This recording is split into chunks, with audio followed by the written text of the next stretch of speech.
Today's episode is brought to you by Mazars. SoundCartel.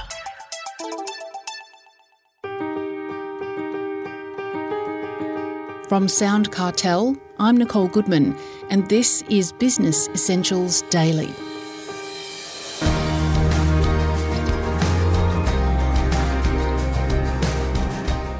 After 16 years in business, Kobi Simmat sold his accreditation consultancy for $20 million. Had he known from the get-go what he knows now, he says it would have taken half the time and half the effort. He can't turn back time, but he can let others get a head start, which he does in his book, How to Build a Business Others Want to Buy. It all begins, he explains to Chris Ashmore, with the end in mind. If you're starting a business with the intention of having a lifestyle, if you're starting the business with the intention of having maybe some freedom from the grapples of a full-time job where you've got to do 9 to 5, Monday to Friday, but you kind of want to run personal errands or pick the kids up from school or, spend more time with someone you're looking after health-wise, an older person, starting with the end in mind is super important and being conscious of that. And of course, businesses, when you build them, if they end up with regular customers and fairly predictable revenue, they become something that's worth money. And so I think if you start a business, you should definitely be including in with the end in mind that a business could be sold for a piece of value at the end. And, just like a house, you spend a lot of time and there's a lot of unrewarded hours that get put into running businesses. And those unrewarded hours can be rewarded at the end if you kind of put the Lego together in the way the instructions talk about, if you like. So yeah, I think the end in mind is really important. Should you be specific with how much you want to sell it for, or is that being too specific? Ian Thorpe is a really interesting person as a high-performance athlete. He wrote his world record target time, the time he wanted to set on Post-it notes. It was the code on his lock screen of his phone. It was his phone number. And I think that when he set the world record for the 200-meter freestyle, he looked up at the clock and it was exactly the time that he had told himself. So there's nothing wrong with saying a number and manifesting that number, but I think with some research, like an arbitrary number like $1 billion is not going to work for somebody who's got a hairdressing salon in downtown suburbs. But I think that with a bit of research at the beginning and saying maybe you heard of someone sell a business and it went for a particular price, at the end of the day, it will come down to a market and what buyers are in the market at the time. And maybe it's a timing thing that you wait for a particular buyer to be ready, like a management buyout, for example. So I think that those kinds of things that, yes, exactly a price can be determined with a little bit of research.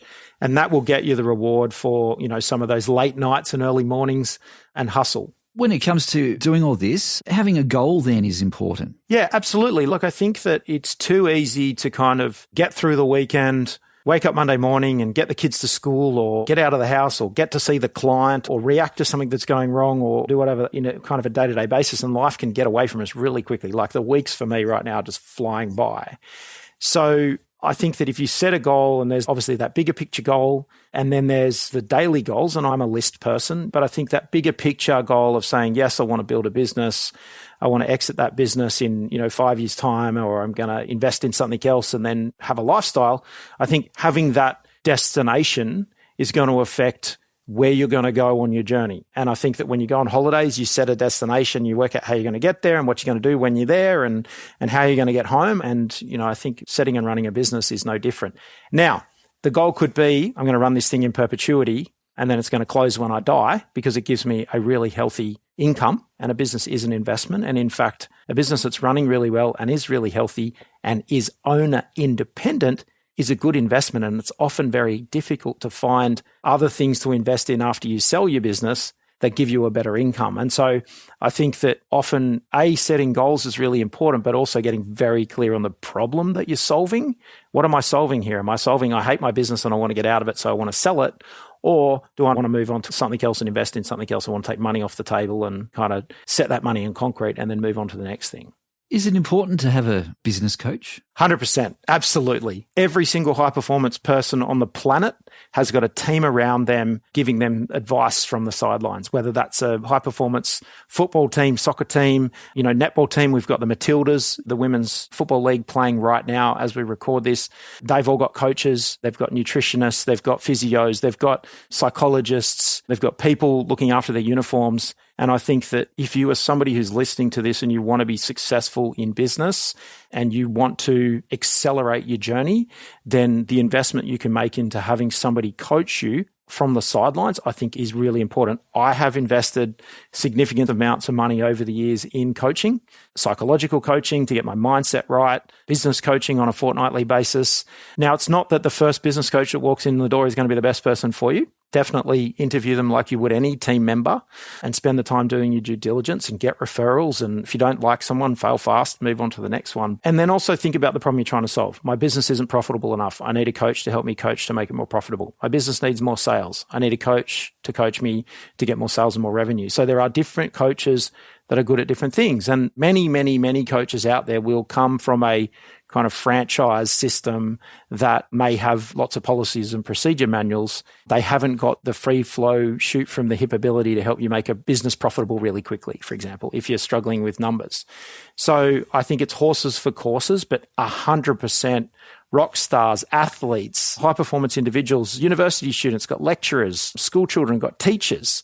Why is it in business that we sit there and we think, well, I can figure this out by myself and sit lonely at the top without someone to divulge everything to and kind of look at it they can look at it from the side and they can say, hey, if we just tweak your technique just a little bit, we're going to get a better result. So absolutely.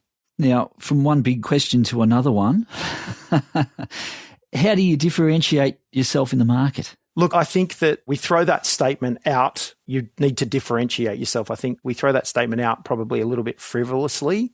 Forget about differentiating yourself in the market for a minute. I think focus specifically on the people you seek to serve. So your customer or the type of person that's going to exchange their hard-earned money for your product or service, or their business's hard-earned money for your product or service. So whether it's business to consumer or business to business, and just focus on the benefit, the amazing benefit that that customer is looking to get from your product or service. The best way you can differentiate yourself is to be completely focused on, I am somebody who is looking for a variety in meals that I can cook for my family each night. I want to have fresh fruit and vegetables. I want to have good quality proteins. And so you can be a supermarket that's got all of those things, whether it's the local IGA or the big multinational supermarket. If you just focus on making sure you got super fresh fruit and vegetables with a good range, so that when somebody who's looking to get dinner for their family in the local supermarket can go in and get the fruit and vegetables and the protein, they're freshly packed, they look good, they're easy to pick up and carry home and cook dinner. It's not that, don't focus on the features. We've got this full range of protein and this full range of fruit and vegetables. Just focus on what incredible benefit can we give to our customer, follow through and give them that benefit and make sure that they get it and follow up to ensure that they get it in exchange for the money. It's fair exchange.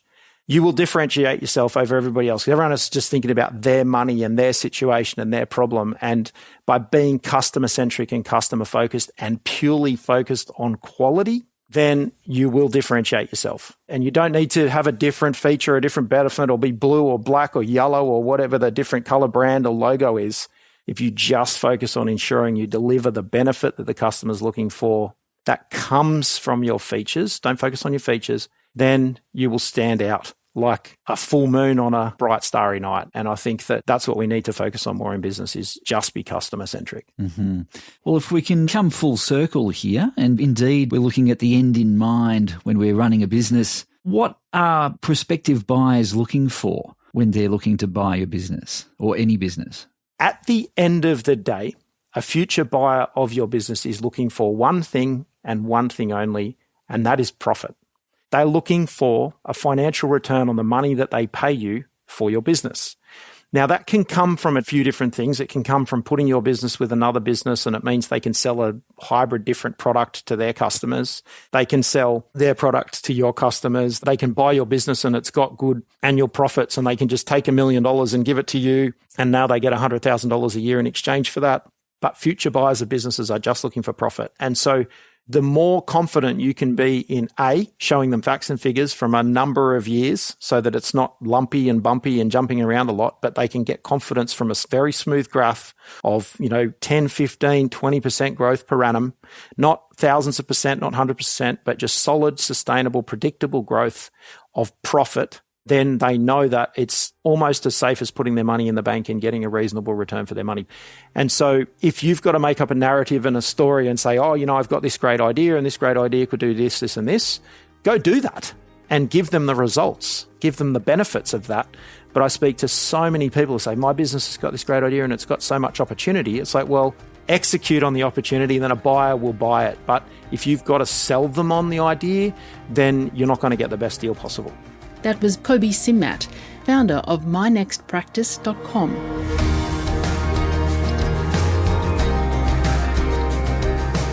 Business Essentials Daily is a SoundCartel podcast. Producers are Nick Schildberger, Chris Ashmore, Jeff Waters and myself.